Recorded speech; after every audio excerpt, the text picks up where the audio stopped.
Hi everyone, joining you from the floor today, very far away, hard to see the screen.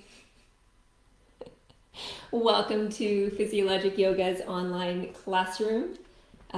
This week, if you've tuned in to the posts at all, we are offering you a restorative yoga class. I'm Leslie Watt, physiotherapist, founder of Physiologic Therapeutic Yoga Method, and this is Sandor Bosnick behind me. Hi. Partner in crime, professional guitar player. He's going to be offering us some live music, um, some restorative electric guitar. It's a new thing. We're making it a new thing. People seem to love it, so we will have that going. So if you were tuning in and knew that we were doing the restorative yoga thing today, you can gather some props if you haven't already. I've got two yoga blocks, an eye pillow, and I'm sitting on a bolster here. This is a bit of a taste test. So this week we're just doing a little sample. If you haven't done restorative yoga before, this will be just a brief practice to kind of whet your appetite. It's kind of like the appetizer before the full meal deal that we're offering next Wednesday night via Zoom. So next Wednesday, we're doing a full 1 hour and 45-minute workshop with bedtime restorative practice. And there, I'll be teaching you how to better practice restorative yoga at home. So we'll talk more about what household items you can use instead of yoga props if you haven't invested in those yet. Places in your house to do them, items of furniture that might help you. You're going to find out why I'm sitting in front of my kitchen island in a moment. But yes, so if you're interested in more, it's kind of like that old adage: if you give a man a fish, he'll eat for a day, and if you teach a man to fish, or a human to fish, he'll eat for life. So this is me giving you a fish, so you can eat for a day. You can have a little restorative yoga practice, just a one-off thing here. And then the workshop next Wednesday, which I'll put a link to on this page. You can also access it by donation through my website, physioga.ca. That's the teaching you to fish. So giving you the skills to be able to practice restorative yoga at home whenever you want. While I was doing a little research on the newsletter that I posted this in, I found an article on Oprah.com. You can reference it, just Google like Oprah.com, restorative yoga. And the title of that article was Restorative Yoga is the type of yoga to do when you feel burnt out. So burnt out physically, emotionally, spiritually, mentally, any kind of burnout. This is the kind of yoga that we want to do.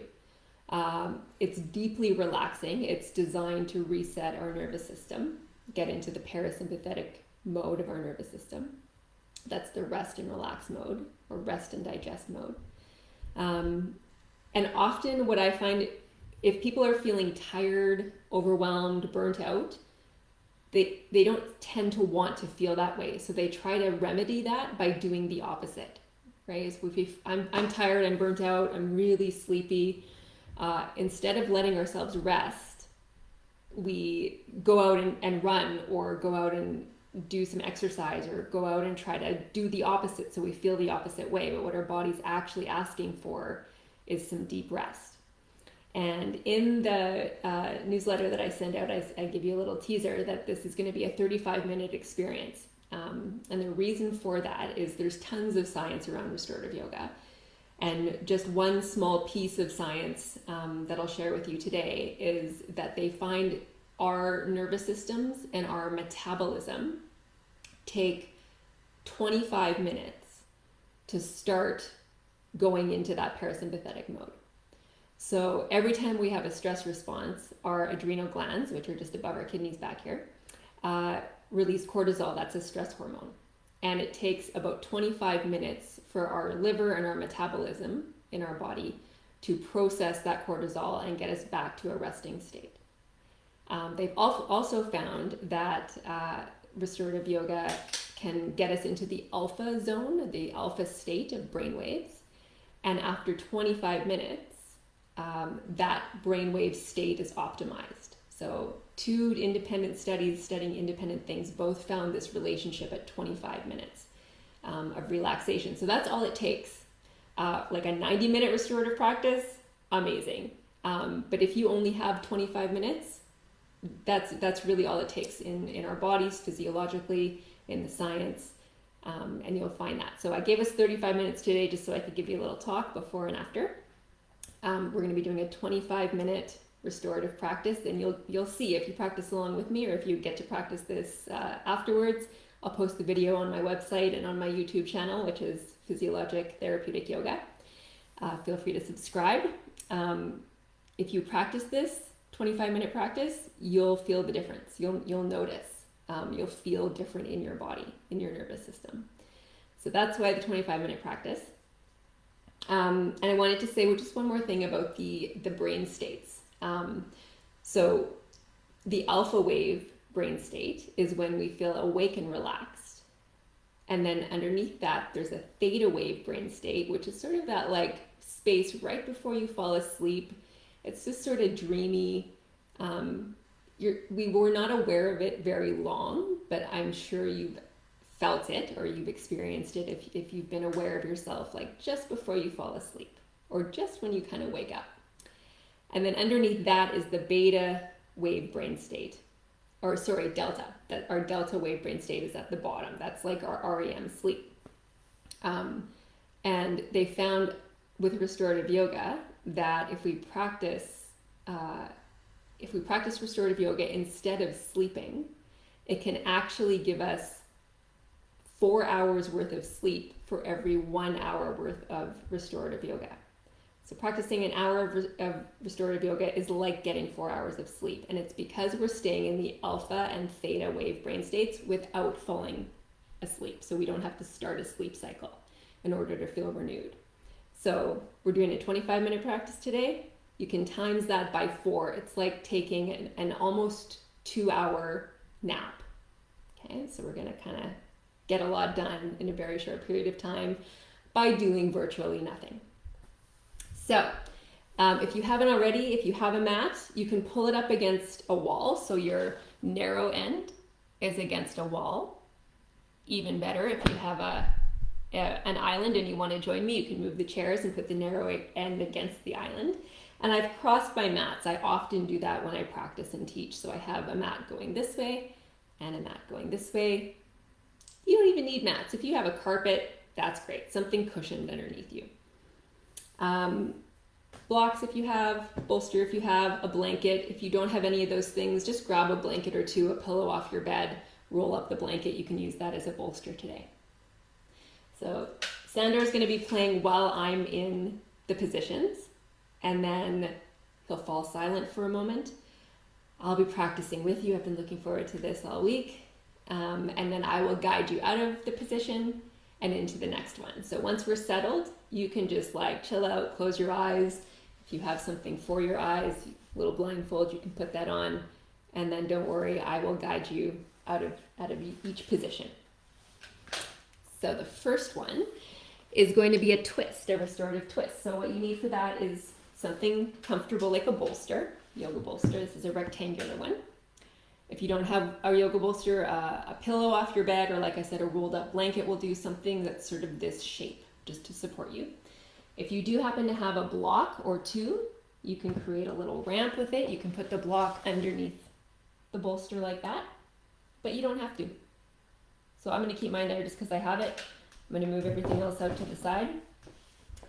And then just pick a side. It doesn't matter today because there's no one else probably in the room with you that you have to kind of align with. You're aligning with yourself right now. You'll bring one hip against the base of your bolster, whether it's up on a block or not. And then just turn towards your bolster as you come down. Lay your ear down. Glide your hands forward. And just make sure you're comfortable. If you feel anything unsupported that needs supporting, you can invite a prop under there. If your legs feel like they'd rather be straight or the top one wants to be back behind you, rest there. The idea is to get as comfortable as possible, kind of like you're indulging in your own comfort. And once you find that space, you might close your eyes and just rest.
Starting to deepen your breath. If your eyes were closed, let them open. And then bring your hands back underneath your shoulders.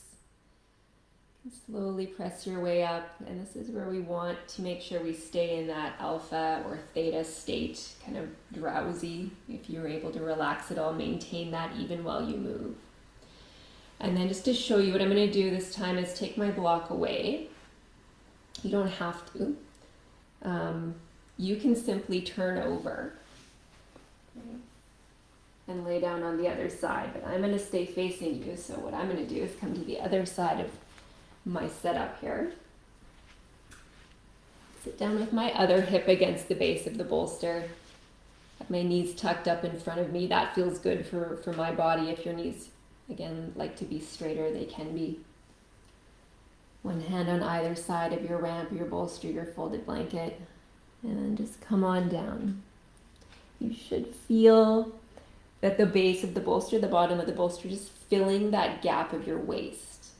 So that all the gaps are filled. You feel completely supported from whatever's underneath you. And then just glide your arms forward, and I can see myself in the screen. I'm looking for my elbow to be relatively in line with my shoulder. So if it was back at all, right, that kind of puts a little bit of torque on the shoulder. Bringing the elbow underneath the shoulder just supports that joint, brings me into a bit more neutral. Once you feel neutral, you're getting as comfortable as possible. Feel free to kind of experiment without disturbing that potentially more relaxed state that you're in. And when you feel ready to commit to this side, to this position, you might take a deep breath in, a long breath out, and let your eyes close again.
Keeping your body still as you deepen your breath.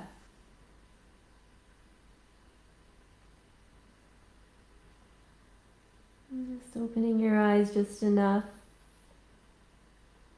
to watch your hands drag back under your shoulders, pressing your way up.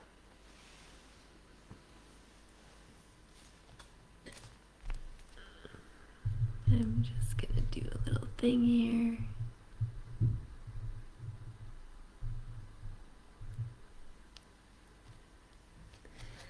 And if you can still see me,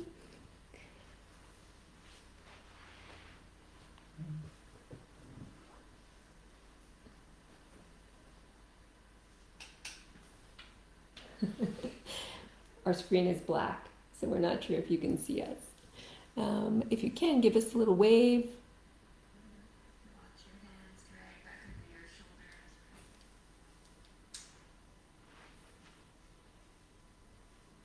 Yeah, you're still there. Okay, I'm still here. Good. We are gonna go into a seated forward bend.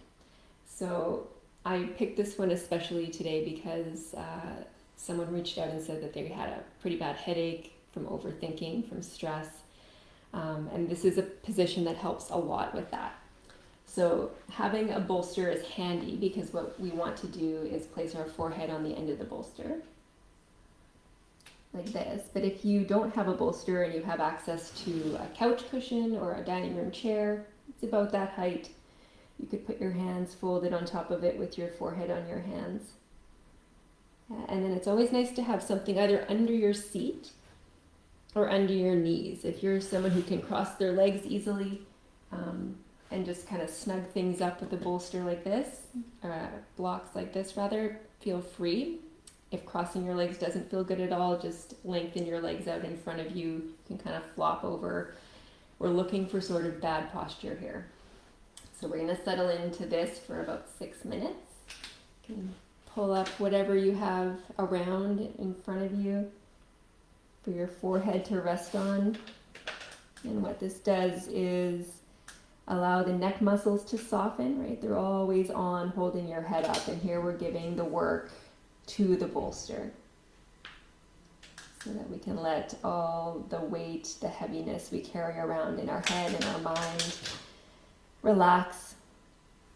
And then your arms can just sit wherever you feel like they're supported, draped around you. Soft, almost slouchy shoulders.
beginning to revive yourself with a few more conscious breaths. Just waking up your fingers, maybe pumping your fists a few times. And if you do have something unstable holding up your forehead, just stabilize it before lifting your head up and off of it. That one for me, like, is immediate. I would love to hear what your experience with that is. I could feel my nervous system come down immediately. I don't know if you can feel that being in the room. I could on that, yeah. Yeah, it's this like, as the instructor, I'm very familiar with this feeling of feeling other people's nervous systems come down, and I could feel that in myself tonight. It was just sort of this like immediate grounding. My breath slowed, my heart rate slowed. It was like the bolster was sucking my thoughts out of my head and getting them into the earth, and it was just, yeah, so that is a deeply restorative position, a supported forward bend. So you can comment now, or you can wait till after. I would love to hear how that position specifically affected you. And we're going to move into one more position here, and this is why I'm in front of my island. I realized the other day that it was the perfect height to support my heels in a sort of legs up the wall position. So as that name suggests, if you have a wall, you could put your legs up the wall and do the classic position that way. So if you're able to sit beside your baseboard and then swivel your feet up, it'll be the same as doing it onto a countertop like this. This is where you get to, like, this is like a rebel yoga. You get to put your feet up on the counter like your mom never wanted you to. Right, Mom? I'm making my mom put her feet up on her counter right now. She's tuned in. Well played. Thank you, thank you. So this can look kind of clumsy. It's normal to feel very uncoordinated when you try this. But what you want to do is get parallel to the surface that you're putting your feet up on. So if you're beside a wall, you're going to sit parallel to the wall. Your legs are parallel. Use your hands and your abs to help you swivel your feet up. And then you can just let your feet rest there. My knees are almost straight. I'm on a bit of an incline, which is actually quite nice. And if you have a blanket close by, or a bolster, you can bring it under your head.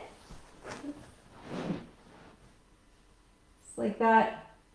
And if you have an eye pillow or some kind of blindfold, you can place it over your eyes just like that.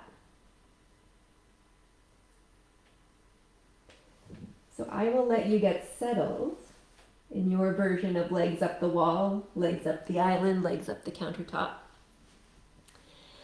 And for the first couple minutes, I'm going to lead you through a bit of a breathing exercise. And for the last few minutes, Sandor will take us out with his last piece. And if you find that you get your legs up and it's just not comfortable, it's too much stretch, it's not good for your back, bring your feet down. This is all about your comfort instead of kind of achieving a position or a pose. So this is just a suggestion. This is, in restorative yoga, we call this pose Viparita Karani. It's one of the most restorative poses. Again, just like that forward bend we just did. It's on the deeply restorative end of restorative yoga. So if for any reason it's activating, it's not doing its job. It's just not the right time. So instead you could take a Shavasana, meaning you could just lay flat out on your back on the floor. You could cover yourself with a blanket and curl up in the fetal position, but we'll use this as our final pose, meaning you should be very comfortable. Be picky, and when you arrive there in that position that you're able to soften and relax in,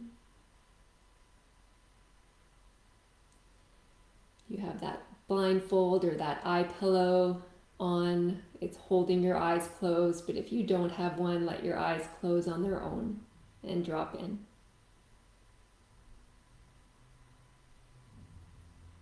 And then a very simple breathing exercise here. I'm just going to breathe in for a count of 4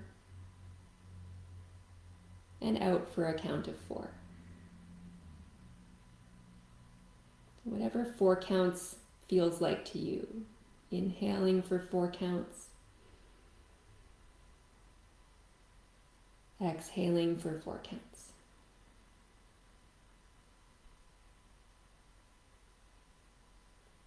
And just continuing that gentle count, gentle breath for as long as you can hang on to it, for as long as you can maintain it. And when it slips away, when your breath wants to kind of just do what it wants, let that happen too.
You have your feet up on something, the wall, a counter, a couch. Bend your knees. Let gravity pull them down in towards you.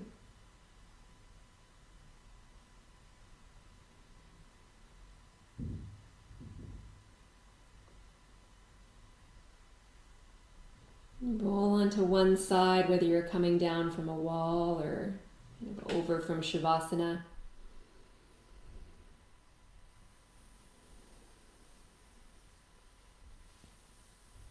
Take some deeper breaths.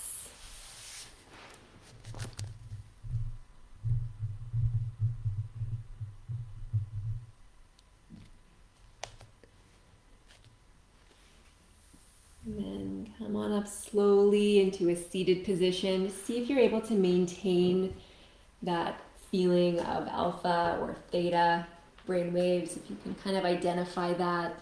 If you're feeling a bit groggy, a bit dopey, that's a good sign that you've achieved that. I'm feeling dopey. You're always in a theta brain state. Yeah. You want to have a seat with me here? Sit on that. And that's actually one of the reasons that I love the idea of doing online restorative classes.